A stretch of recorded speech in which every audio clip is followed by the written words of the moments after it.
Shabbat Tzadik Avdo Chamim. Tov. Boker Tov, Beshem Hashem, Naaseh Venatzliach. On est aujourd'hui le lundi 4 du mois de... Le lundi 4 quoi? Mars? Bah oui. Et le Kaf Dalet du mois de Hadar Aleph. On a un shiur aujourd'hui qui nous a été demandé.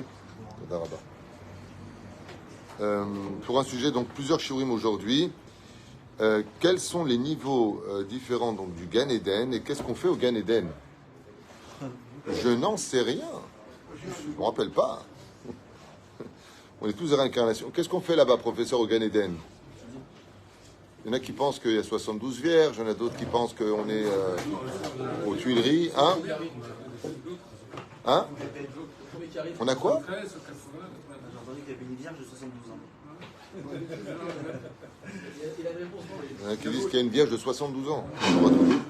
Donc, ok. Shiur en tout cas acheté par Tzadika Ilana et Michael pour l'élévation de l'âme de leur maman, Chava Bat Turkia, que je prononce bien. Roi Hashem, Tenachena Began Eden Elion, Bechol Ashrovot Ima Bichlal, Arachamim, Vasilichot, Bechen, Yiratzon, Venomar. Amen. Yenishmata Tzorah Chaim, on pensera aussi à l'élévation de l'âme של כל המתים שלנו.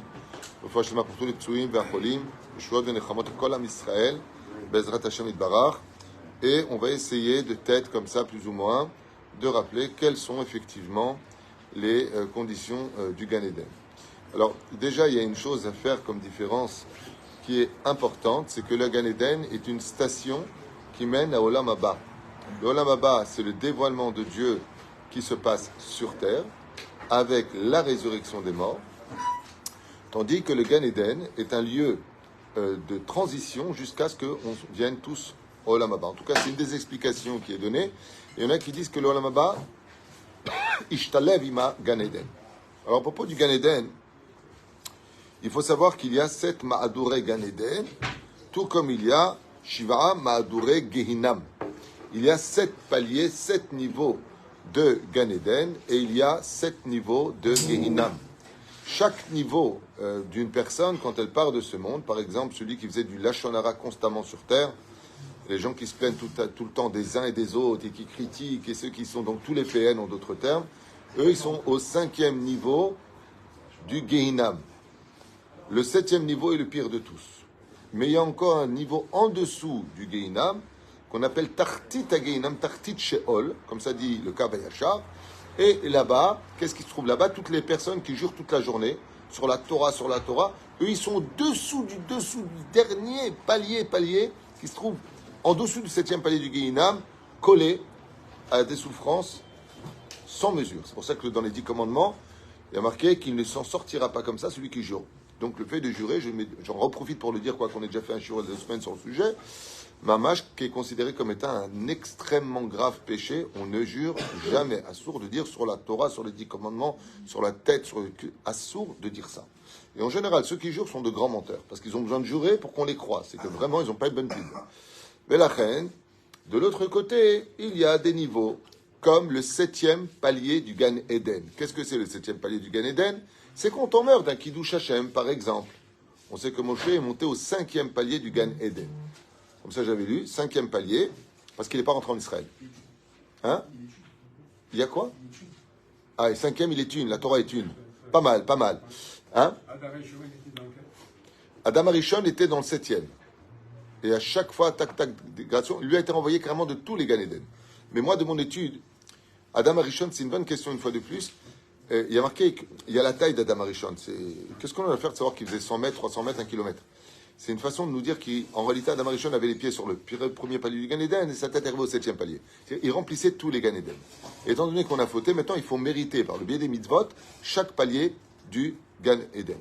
Alors, c'est un cours qui pourrait durer des heures, je vous dis franchement, parce que parler de chaque palier du Gan Eden, qu'est-ce qu'on y fait? Alors, prenons la Gemara dans Sanhedrin, où Rabbi Yehoshua ben Levi a vu Rabbi Shimon bar Yochai et son prédécesseur, Began Eden. Et qu'est-ce qu'il faisait là-bas? Il a vu assis sur 13 marches de Afarsekim, comment on dit Afarsekim.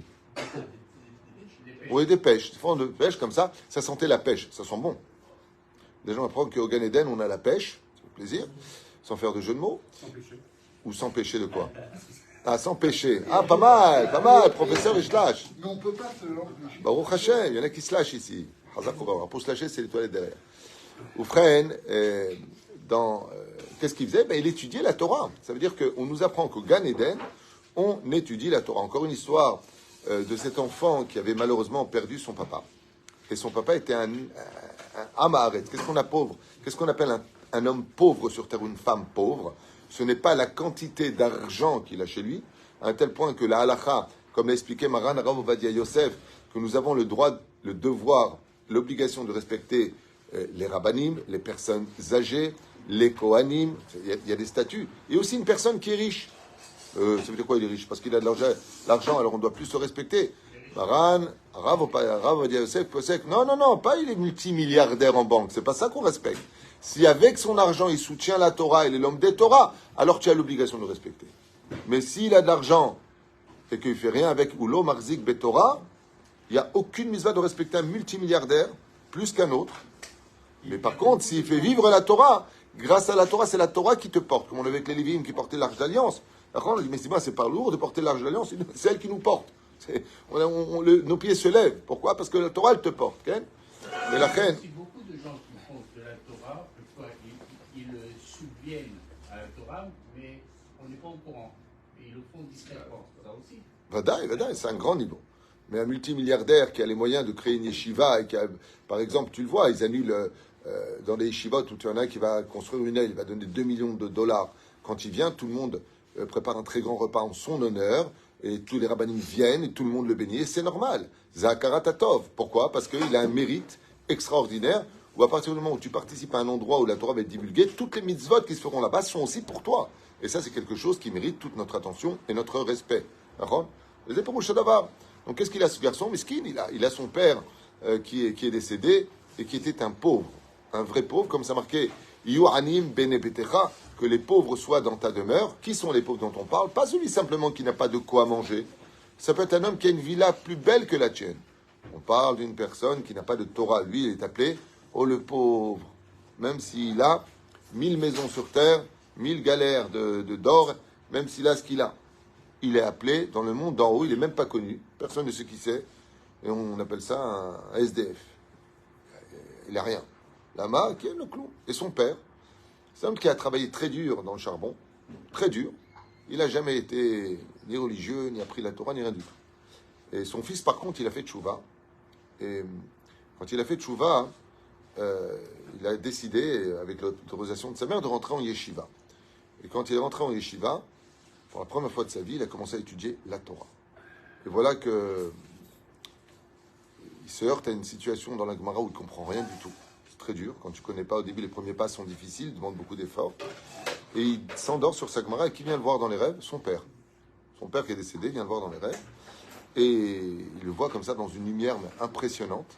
Une lumière plus forte que le soleil, mais qui ne brûle pas. Et il lui dit, regarde, je vais t'expliquer la Gemara. Il lui fait toute la Gemara. Et dans le rêve, le petit, il dit à son père, mais papa, toi, tu n'as jamais étudié la Torah, tu ne sais même pas lire l'hébreu. Comment se fait-il que tu connaisses si bien la Gemara? On dirait, mon Rav, Yeshiva, tu parles comme un Rav. Il lui a dit, parce que du jour où tu as fait Tchouva et tu es rentré en Yeshiva, on m'a sorti du Gehinam, on m'a rentré au Gan Eden.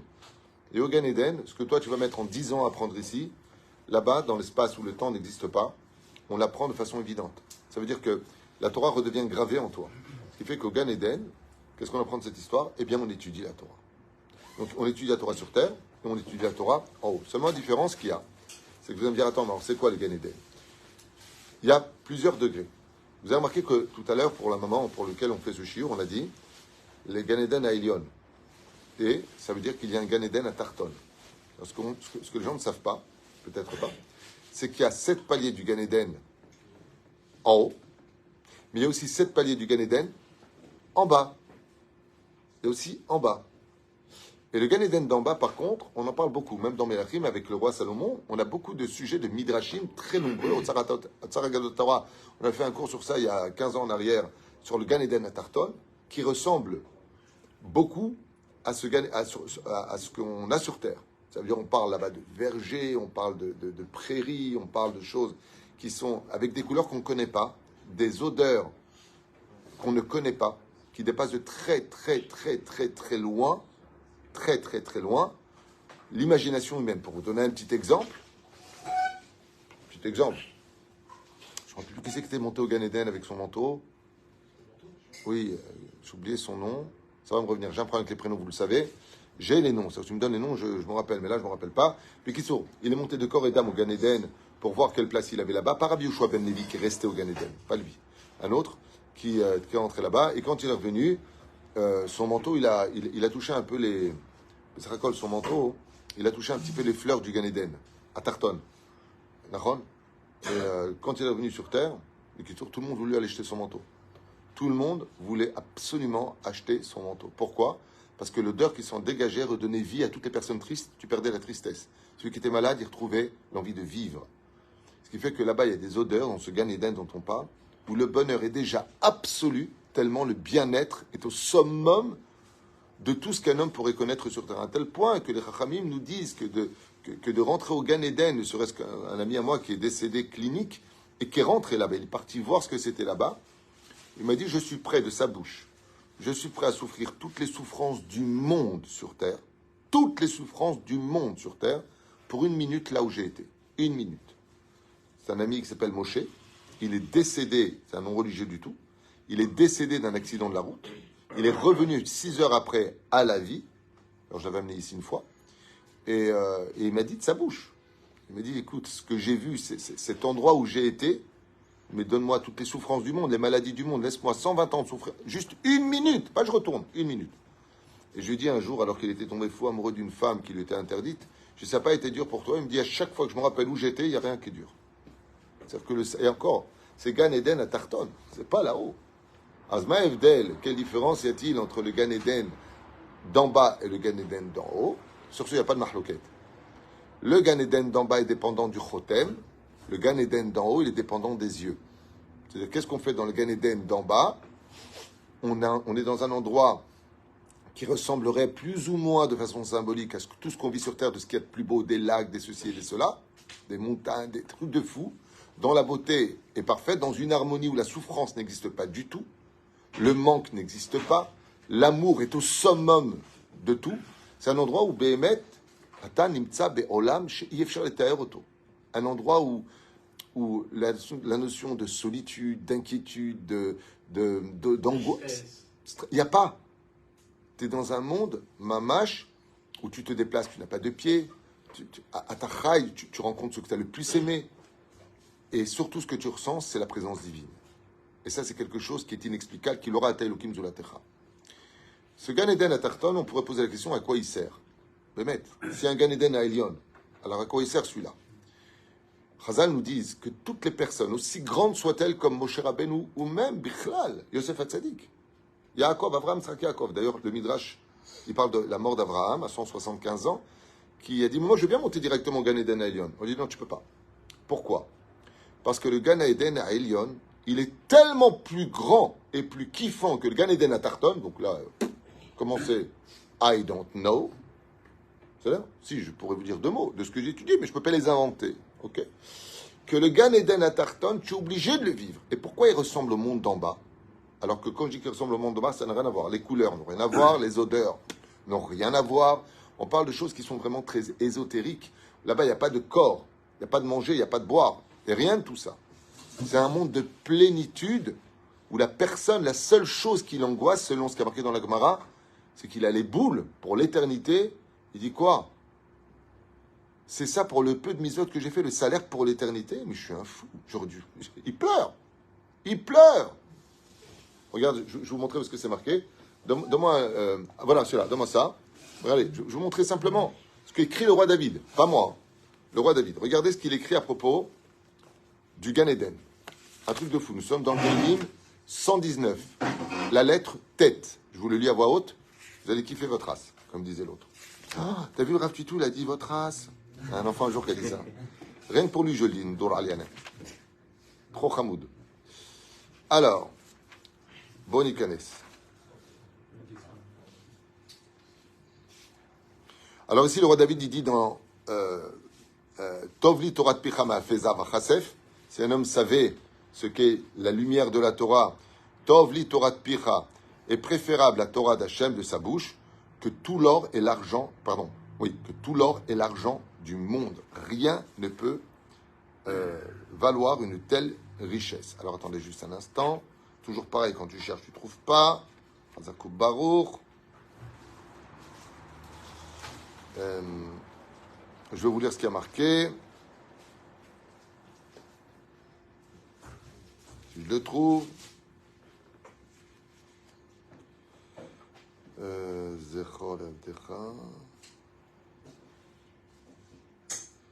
Très intéressant, juste que je le trouve. Pourquoi c'est toujours comme ça? Quand on ne veut pas, on le trouve tout le temps, et quand on n'en a pas besoin. Où est-ce que c'est ça? Pourquoi je ne trouve pas ici? C'est bizarre ça.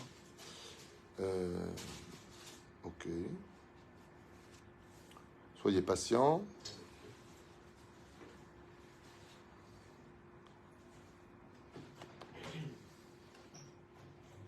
Par Goumaïm. Où est-ce que c'est marqué par Goumaïm?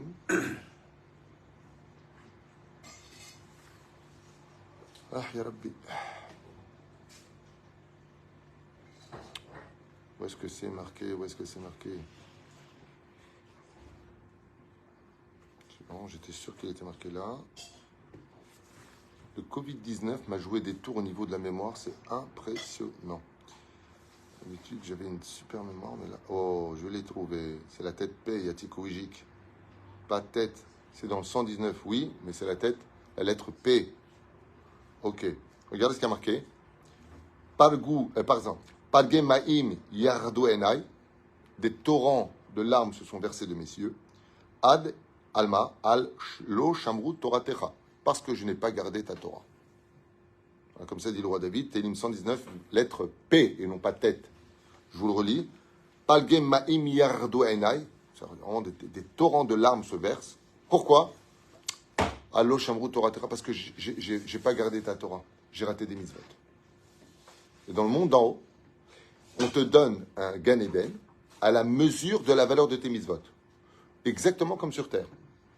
Tu as 200, je dis n'importe quoi, allez, on va dire 700 000 shekels, tu peux acheter un petit studio d'une pièce. Tu as 2 millions de dollars, là, tu peux t'acheter une super maison à 5 pièces avec une super mirpessette. Voilà plus ou moins les choses comme elles se passent. Par rapport au mérite, la quantité des mitzvot que tu fais, que tu l'achètes. Et là-bas, le roi David, il fait attention. Pourquoi? Il dit parce que malgré tout, c'est vrai que tu es au Gan Eden, mais tu kiffes tellement, tu dis quoi, il y a mieux que ça? Bien sûr. Il y a le Gan Eden d'en haut et d'en bas. Alors on expliquait tout à l'heure que pourquoi il y a besoin de ce Gan Eden? Ça s'appelle la période de stage. Il y a un stage. C'est que la Neshama, elle a vécu pendant des décennies dans un corps, des années, ouais. Et dès qu'elle rentre dans le monde Chomri, c'est-à-dire la matière, elle ne peut pas rentrer dans la lumière, sinon elle explose. L'âme explose. C'est-à-dire que l'adaptation de la Neshama qui sort du corps, c'est déjà un choc, parce qu'elle s'est habituée à cette vie. Donc, qu'est-ce qu'elle va faire? Pourquoi on a une année de deuil? Pourquoi faire une année de deuil? Pourquoi pas 3 ans de deuil? Ou pourquoi pas 3 mois de deuil? Pourquoi d'Afka 1 an?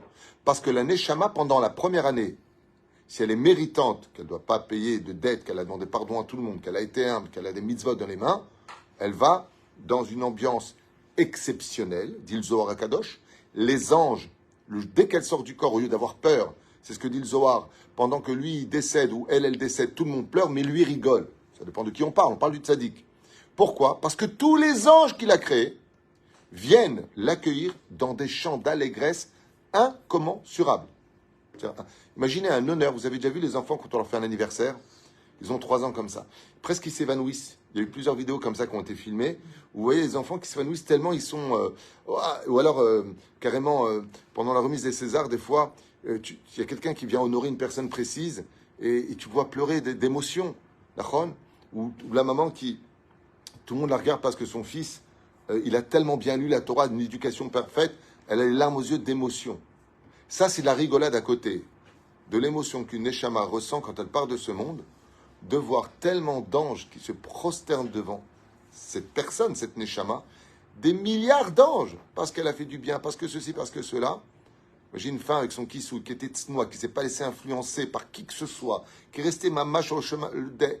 Sarah Rivka Rachel Velea, qui n'était pas sur les réseaux sociaux à montrer toutes ses formes. Un homme qui vient étudier la Torah, chez Anne Vatan, Mekabela Kol Be'ava, qui s'énervait jamais. Vous vous rendez compte le salaire dont on parle? Yef Charles Taeroto. On ne peut même pas comprendre de quoi on parle.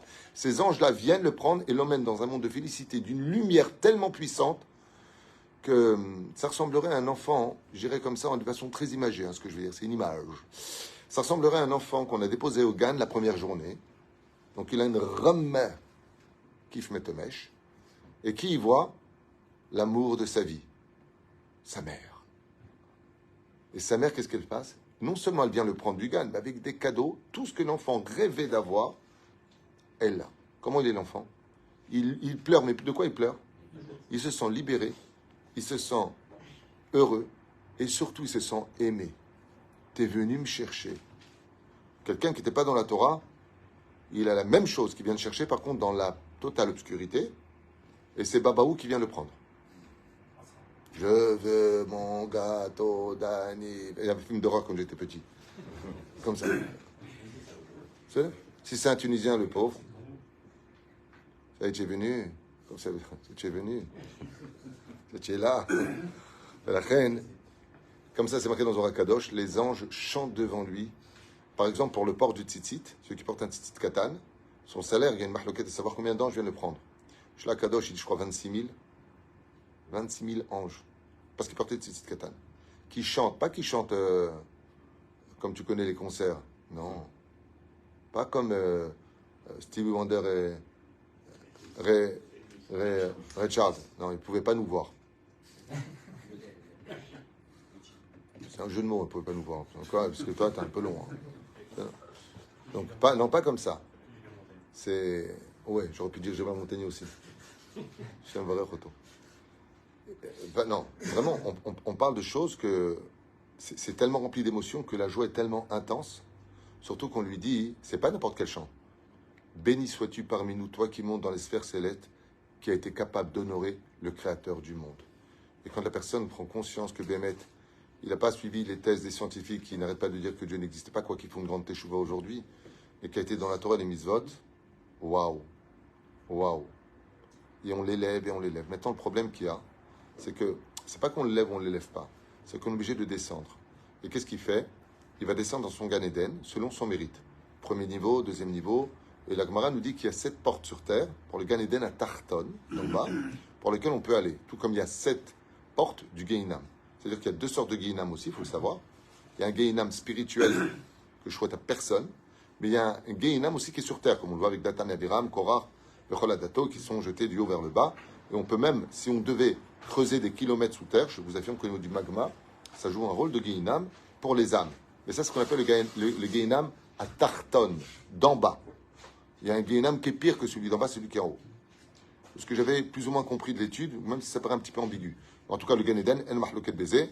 Et qu'est-ce qu'il fait? La personne, au lieu d'être dans un monde ici, elle va dans son Gan Eden à Tarton. Et petit à petit, pendant 1 an, elle fait des stages d'aller-retour.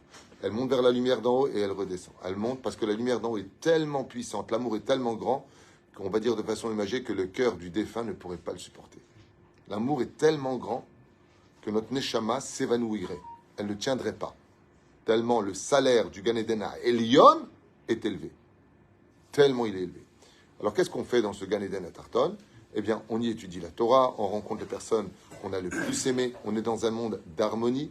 Il n'y a qu'une seule chose qui existe encore selon la Gemara, comme le rappelle le livre Orchot Sadikim, un livre de Moussar, c'est il y a un esprit de jalousie. D'ailleurs, c'est marqué en allusion que la jalousie est un sentiment qui continue après la mort, puisqu'il y a marqué « Je suis un Dieu jaloux ».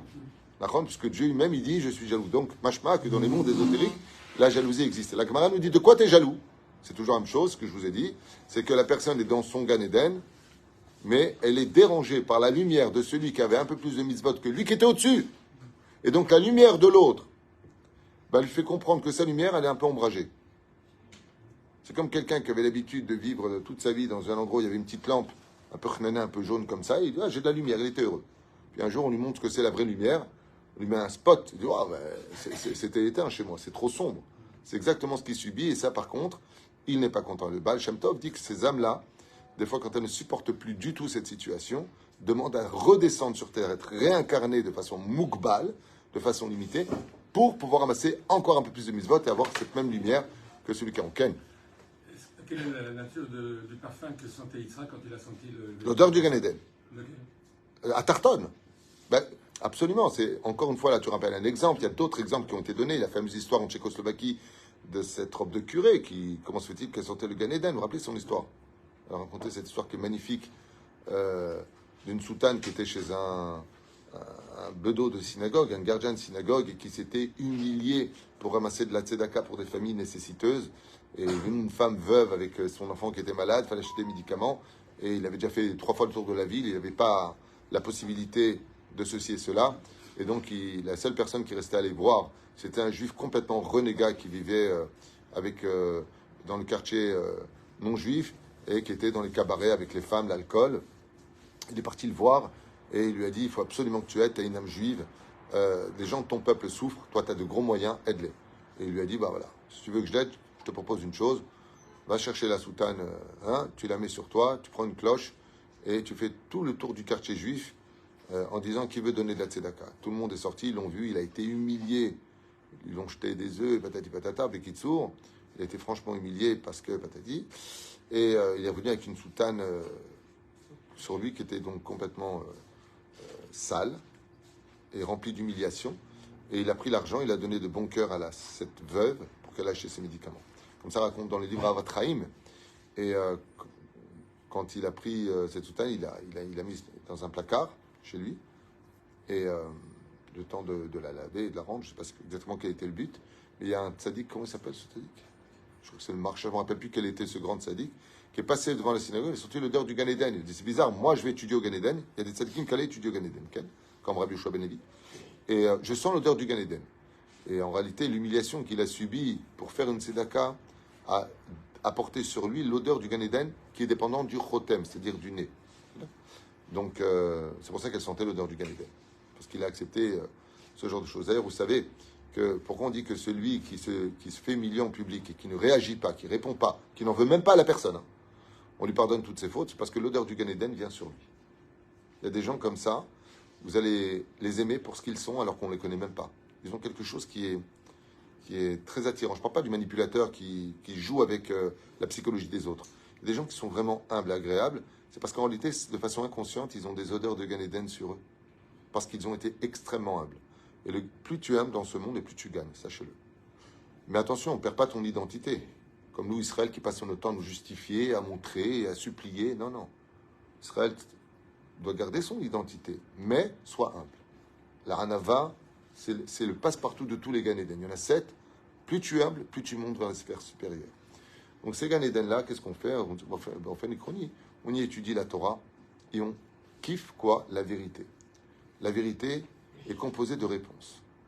C'est-à-dire que si je devais donner une image très puissante et rapide de plusieurs livres d'études, toutes les réponses à toutes tes questions, tu les as. Donc c'est quoi le Gan Eden? Vous avez compris? C'est un monde de savoir, le Hetz Hadat. Tu es plongé dans la connaissance totale de toutes tes questions. Pourquoi ceci et pourquoi il y a eu ça? Akol ata mekabel, et toutes les connaissances de la Torah viennent à toi selon le degré et le niveau que tu as. Ce stage d'1 an, du Gan Eden à Tarton, va permettre à l'âme de vivre dans un monde de félicité hors du commun, où aucun plaisir de ce monde ne pourrait se comparer, puisque c'est encore marqué que tous les plaisirs de ce monde ne sont que vanité et stupidité à côté du plaisir que Akadosh Baruch Hu a réservé. Et on parle du Gan Eden à Tarton. On parle d'en bas. D'accord? Mais c'est Pérouche d'abord. Le Gan Eden, mais jamais dans l'Éden. Le Gan Eden. Alors, le Gan Eden, je pourrais vous lire des choses, mais il y en aurait pour des heures. Voilà, je pourrais vous lire par exemple Gan Eden à Rabbi Yoshua ben Levi, donc lui qui est parti là-bas. Il y a plusieurs ptachim pour le Gan Eden. Val'em, Shishim, Ribo, Kitot, Shel Malachei Asheret. Ça veut dire que le Gan Eden est composé de salles, de classes, de chants. Il y a plein, et c'est par rapport à ton mérite. Est-ce que tu peux rentrer à l'intérieur, et il y a des milliards et des trilliards d'anges qui sont à l'intérieur en train de t'accueillir pour justement. Il n'y a pas d'Éden. Il n'y a pas? Le Éden, c'est quoi? Alors, il y a deux choses. Le Éden, c'est un endroit où il y a des fleuves. Il le dit ici. Moi, c'est sur les fleuves. Voilà, c'est les fleuves. C'est marqué, c'est comment c'est marqué là-bas? Ou le contraire, je ne me rappelle plus. Comment c'est marqué dans la Torah? Qu'il y a quelque chose qui sort de là-bas. Et ici, il le dit. Il dit qu'il y a des fleuves d'eau, mais ce n'est pas comme ici, on peut le penser. Ce n'est pas des lacs comme ici, ce n'est pas des fontaines comme ici. On parle de choses qui sont vraiment extrêmement élevées. C'est des mondes ésotériques, il n'y a pas de physique là-bas. Donc on parle de choses qui sont vraiment dans la sensibilité la plus extrême de la connaissance divine. Mais le principal du Gan Eden, si je fais un résumé de ce que j'avais étudié sur le sujet, le principal salaire, c'est la connaissance de Dieu dans le Gan Eden à Tarton et la présence de Dieu dans le Gan Eden à Elion. Et donc ces mondes-là, si la personne, après 1 an de stage, où elle va vivre la connaissance absolue, qui va donner d'ailleurs plus que des louanges à Dieu pour les souffrances qu'on a eues. Normalement, quand tu souffres, tu n'es pas content ici. Quand tu vas dans le Gan Eden à Tarton et que tu comprends pourquoi les choses se sont passées, tu te mets à chanter Alléluia. Là, tu commences vraiment à remercier Hachem. Le Gan Eden, dès qu'il est décrit dans la Torah, c'est de Tarton. Oui, absolument. On parle du Gan Eden à Tarton. C'est pour ça que Adam Arishon a été créé selon le Zohar à Jérusalem, sur la montagne du Moria. C'est là-bas même où il y a eu la Kedat Yitzhak, où il y a eu le Kodesh Kodashim, que tout a démarré. Ken. Mis à part les personnes qui vont, par exemple, comme vous avez dit, les expériences de mort imminente, etc., est-ce qu'on peut avoir un avant-goût du Gan Eden ici? Oui, absolument. Absolument. Alors, il vient de donner un mot. Shabbat, mais olam haba. Le Shabbat est un avant-goût du monde futur, à la condition où tu vis vraiment Shabbat comme il le faudrait. En allant au mikvé et en étant dans une joie intense. C'est-à-dire que pour vivre le Shabbat, il faut être amoureux du Shabbat. Tu sais, il y a une différence entre aimer sa femme et être amoureux de sa femme. L'amour rend aveugle. Mais tu peux aimer le poisson quand il est mort dans ton plat. Avec un peu de citron, c'est très bon aussi. Mais la reine, il y a une grande différence. Quand tu es amoureux du Shabbat, tu ressens vraiment le Shabbat. Moi, je me rappelle mon Rav Rabbi Moshe Deri Zatzal, quand sortait le Shabbat, il était vraiment triste. Il ne parlait pas. On aurait dit que le monde venait de s'effondrer. Alors un jour, je lui ai posé la question à un Motzei Shabbat chez lui. Je dis, pourquoi vous êtes comme ça? Il m'a dit, comment ça? C'est quoi cette question? Le Shabbat vient de sortir. C'est quoi cette question? Et moi, je lui ai dit, mais à Mariti Gébert Carpentier. Il y a des variétés. On peut sortir, quoi. Il y a des gens qui kiffent que Shabbat, ils sortent. Il y a des gens qui sont angoissés que Shabbat, ils rentrent. Ça dépend de ce que l'on vit. En tout cas, le Shabbat est un avant-goût. Mais oui, tu peux le vivre quand et où? Dans l'étude de la Torah. Le Rav Shach avait expliqué que celui qui est, sans lever la tête, assidu, 4 heures d'affilée à l'étude de la Torah, l'odeur du Gan Eden à Tarton vient en lui. Et c'est pour cela d'ailleurs que là-bas, le temps n'existe pas. Et que quand tu mets la tête dans l'étude, je ne parle pas de celui qui feuillette ou qui vient étudier une petite rabouta comme le matin ici, on boit un café, on regarde notre portable, salut, ça va, je suis content de te voir, on boit un café à côté. Non, je ne parle pas de ça. Je parle de celui qui veut vraiment s'asseoir, et je l'ai vécu, à une époque où j'avais un peu plus de temps d'étudier qu'aujourd'hui, où j'ai étudié à peu près 14 heures par jour à l'époque en Yeshiva, dans les années 88, 87, et tout ça. Je peux te dire que le temps n'existe pas. Moi, le matin, à 9 heures, je mettais ma tête dans l'étude, je la relevais à 1 heure pour Mincha. On mangeait, je revenais à peu près vers 2h30 jusqu'à 11h du soir. Mais tu vois pas le temps qui passe du tout. Mais mec, s'il n'y avait pas Mincha pour t'arrêter ou Arvit pour t'arrêter, tu n'es pas là. C'est-à-dire que je ne sais pas si vous êtes déjà arrivé d'étudier profondément un sujet, mais quand tu mets vraiment ta tête dans l'étude et que tu es plongé dedans, tu dis mais c'est pas possible. Mais quoi, où elles sont passées toutes ces heures? Parce que là, par contre, tu vis quelque chose d'exceptionnel. Tu vois que les tzadikim, que je racontais, le Rav Ovadia Yosef à Moussaïov, il avait une Volvo qui venait le chercher avec un chauffeur, c'est le grand rabbin d'Israël. Un jour, il sort comme ça de Moussaïov et il ouvre la porte d'une voiture que même Colombo, il ne serait pas rentré dedans. Tu vois ce que je veux dire? Une voiture pourrie de chez pourri, étroite et pourrie. Et le Rav Ovadia, il ouvre la porte, il s'assoit et il prend son livre et étudie. Alors on est venu le chercher avec voix d'arabe. Vous n'êtes pas dans la bonne voiture. La Volvo, elle est à côté. Il n'a pas dit un mot. Hein. Il ouvre la porte, il dit ah d'accord. Et il part à côté. Pour lui, Mazemé Chané où je suis assis, la voiture elle est belle, elle n'est pas belle, elle est luxe, elle n'est pas luxe. C'est des niveaux qu'on ne peut pas comprendre. C'est des niveaux qu'on ne peut pas comprendre. Tu prends un tzaddik qui est Sodolam. Moi j'ai connu des tzaddikim qui étudiaient 24-24, vraiment. Quand ils vont en vacances, qu'est-ce qu'ils font?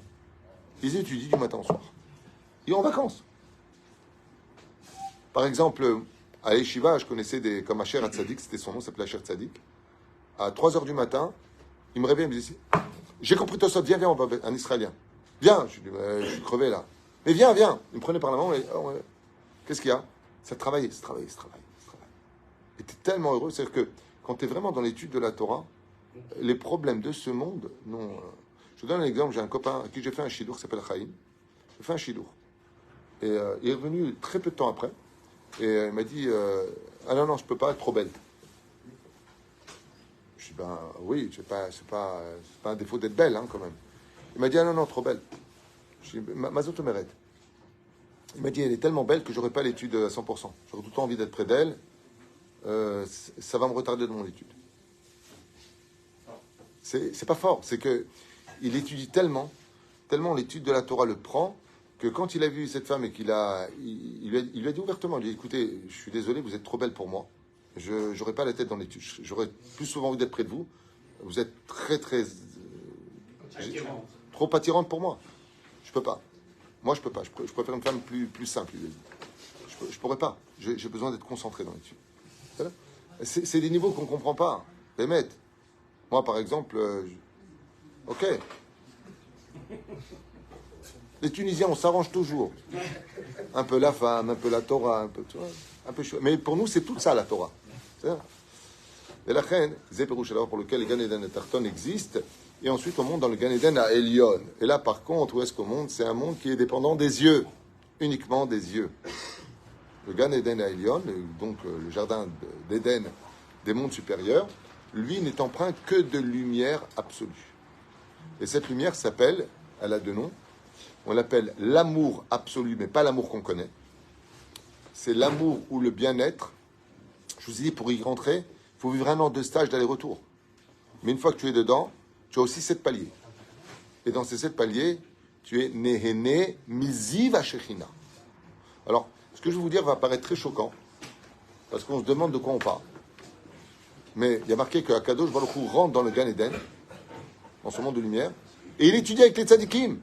Il est avec eux. Et qu'est-ce qu'il étudie? Lui. Je pense que si je devais donner une image qui vient de moi, qui n'est pas écrite, mais qui vient de mes études, hein, bien sûr, je ne veux pas inventer des choses, on va dire que dans le Gan Eden d'en bas, tu sens Dieu, tu ressens Dieu. Dans le Gan Eden d'en haut, tu rentres en Dieu. Il y a quelque chose qui te pénètre. Il y a quelque chose qui est en toi. Et là-bas, par contre, l'ora taïlukim de la terra, on peut rien dire. Alors, qu'est-ce qu'il y a là-bas? Qu'est-ce qu'on fait? En alze mashou miuchad. Certainement qu'il y a des. Je n'ai pas tout étudié, je ne suis pas un savant. Mais c'est sûr qu'on parle de monde où, d'ailleurs, les tzadikim ne veulent même pas redescendre. Il n'y a rien qui leur manque. On parle d'une harmonie, d'un bien-être où, par contre, pour s'élever dans les sphères supérieures, chaque kaddish, chaque mitzvah que tu fais sur terre pour l'élévation de cette âme-là, c'est comme si, que de façon imagée, imaginez que la personne maintenant arrive au 2e palier du Gan Eden, ok? Ben, quand tu fais une étude pour lui ou un kaddish pour lui, tu lui fabriques un étage dans lequel il monte au-dessus. Et ainsi de suite. Alors, une marche, pas un étage, on va dire une marche pour laquelle il va s'élever. Et dans le Gan à Elion, du 7e palier, là où vont en général ceux qui, après la mort, sont morts d'un Kiddush Hashem parce qu'ils étaient juifs, eh bien, eux, par contre, ils vont dans un monde que j'ai encore jamais lu de livre sur ça. Anilo Yodea. Ça veut dire que je ne pense pas que les mots ont été créés pour pouvoir dire ou expliquer ou Anilo Yodea. En tout cas, Kimura ne verra, c'est le cas de le dire, dans ce genre de situation. Si vous avez des questions sur les... J'espère avoir répondu en tout cas, parce que si je m'attarde maintenant à vous faire la lecture de ce que j'ai pu noter chez moi rapidement, donc là-bas il parle de toutes sortes de vignes, mais qui sont faites de couleur or, qui sont d'une beauté hors du commun. Bon, on parle vraiment de monde très ésotérique. Des milliers, des centaines de milliers d'anges qui se tiennent devant nous, à nous servir. Je ne sais pas ce pour que tu te sers. Donc tu vas voir les tzadikim. Alors après, je vous fais quand même un truc que vous ne savez pas, qui est marqué en bas, donc ça vient de remonter à l'esprit. Il y a, pour les tzadikim, par exemple, il y a la yeshiva des hommes et des femmes, en haut. Alors vous avez... Oui. Ah oui. Je vais t'expliquer. Le Rav Kook, il a sa yeshiva, parce qu'il a sa tendance. Le Rav Ovadia, il a sa tendance. Le Rav Shach, il a sa tendance. Le Rabbi, il a sa yeshiva à lui. Et en fin de compte, je vous fais ça vraiment en 2 mots. Quand tu pars dans le monde d'en haut, par exemple, les femmes qui ont été tsniout dans ce monde, qui ont été pudiques, qui n'ont pas cherché à montrer leur beauté à qui veut les voir, elles peuvent facilement rentrer dans le Gan Eden de Sarah Imenu. Il y a des anges, et elle dit, je veux étudier la Torah de Sarah Imenu. Et Sarah t'enseigne la Torah. Mais toi, tu me dire, à quoi elle sert cette Torah? Eh bien, vous allez comprendre que la connaissance à vivre les Shem Shamaim pour Dieu, s'appelle l'étude des Shem Shamaim, c'est le plus grand plaisir du Gan Eden. Les réponses, c'est pour ça que le mot Teshuva, qui veut dire retour, c'est aussi la signification du mot réponse. Et donc, si par exemple cette personne est décédée et qu'elle a suivi mes enseignements personnels, où moi j'enseigne vraiment toutes les tendances, ben, dans le monde d'en haut, elle peut aller chez le Rabbi, elle peut aller chez le Rav Kook, elle peut aller chez Rav Ovadia, elle peut aller chez Rabbeinu, elle peut aller dans tous les trucs. Mais si Chazve Shalom, c'était une personne qui n'appartenait qu'à une seule mouvance et que de qui plus est était hostile à l'autre mouvance, eh bien il faut savoir que le Rabbi lui dit non. Toi, tu ne peux pas rentrer. D'ailleurs, le Rabbi Yitzhak de Berditchev, il raconte à ce propos, je vais raconter ça pour Sukkot, que chez lui, à Sukkot, il a invité toutes les personnes, des plus honorables aux plus détestables. C'est fou, ça. Et les Chachamim lui ont posé la question à Rabbi Yitzhak de Berditchev, et il lui a dit, pourquoi tu accueilles des personnes indésirables? Et dans son grande humilité, il a répondu que s'il n'est pas méritant de rentrer dans le Gan Eden d'en haut, eh bien, il dira alors quoi? Moi, je suis plus que toi. Moi, j'ai accueilli des gens qui n'étaient pas dignes de rentrer dans ma soukha. Et toi, parce que la soukha fait allusion au monde futur, okay? Et toi, tu ne peux pas m'accueillir. Ainsi donc, Béhémet, on voit qu'il faut mériter de rentrer. Donc, celui qui fait les Haloula, par exemple, je vous le dis dès maintenant, celui qui a l'habitude de faire l'Haloula de Rabbi Shimon, de Rabbi Meir, Rabbi Yehuda Bar Ilai, peu importe, il prend un tzaddik, le Rabbi lui-même, Rabbeinu, il fait sa Haloula. Quand il part de ce monde, non seulement le tzaddik vient le prendre, mais il le rend dans son Gan Eden. Il est invité d'honneur chez lui parce qu'il a honoré. Les tzaddikim n'aiment pas les dettes. Tu m'as honoré, je t'honore. Et donc, il le rend là-bas. Mais celui qui a critiqué un tzaddik et qui dit, mais c'est quoi ce lieu? Je veux rentrer étudier cette Torah. Je sens l'odeur de cette extraordinaire Torah. On lui dit, Baba, c'est toi qui as critiqué tel Rav, à Tarotse Likanes. Non seulement il ne rentre pas, mais il sera puni d'avoir fait ça. C'est pour ça que je dis souvent, quand les aigles, je parle des tzaddikim gmurim, je parle des Gdolei Israël, se battent, il est préférable que les mouches se taisent. On n'est pas au niveau, nous, de rentrer dans les conflits. Comme une fois, il y a eu, pendant un Kippour, un grand conflit entre deux tzadikim. Et le Tzibour est un peu perdu. Non, c'est comme ça. Ils se sont pris la tête. Et d'un coup, les deux se sont arrêtés. Ils se sont retournés vers le Tzibour et ils leur ont dit, si nous on se dispute, c'est pour éviter que vous disputez. C'est battre les Shem Shamaim, comme il y a les Shamaï. C'est pour lequel Bezrat Hashem, on a traversé plusieurs explications, mais ce qui est sûr, c'est que le Gan Eden existe et que Bezrat Hashem, heureux celui qui aura le plus de mitzvot dans ce monde, parce que je vous affirme, comme on l'a lu par le Gemaim, Yardo Enai, c'est des torrents de larmes qui sont descendus. Lama, Ilo Shamru Torah Techa, parce qu'on n'a pas su garder ta Torah. Teilim 119, la lettre P, Bezrat Hashem, plus vous ramasserez des mitzvot dans ce monde, moins vous vous plaindrez, plus vous ferez Bezrat Hashem preuve d'humilité, et vous verrez Bezrat Hashem que le seul gagnant, c'est vous à l'image de la terre. Vous voyez la terre, elle est sous nos pieds, on marche dessus, on crache dessus, on urine dessus, on fait ce qu'on veut dessus, mais Bassov, c'est elle qui nous bouffe. C'est elle qui t'avale, c'est elle qui te mange. À l'image Bezrat Hashem de l'humilité, mais l'humilité ne veut pas dire ne pas exister. L'humilité, c'est celui qui connaît sa place et qui sait garder son identité, car si tu n'es plus personne, tu ne peux pas atteindre l'humilité. L'humilité ne peut exister que quand tu existes. Alors n'oublie pas d'exister pour commencer à être humble. Baruch Adonai, Leolam, Amen, Amen.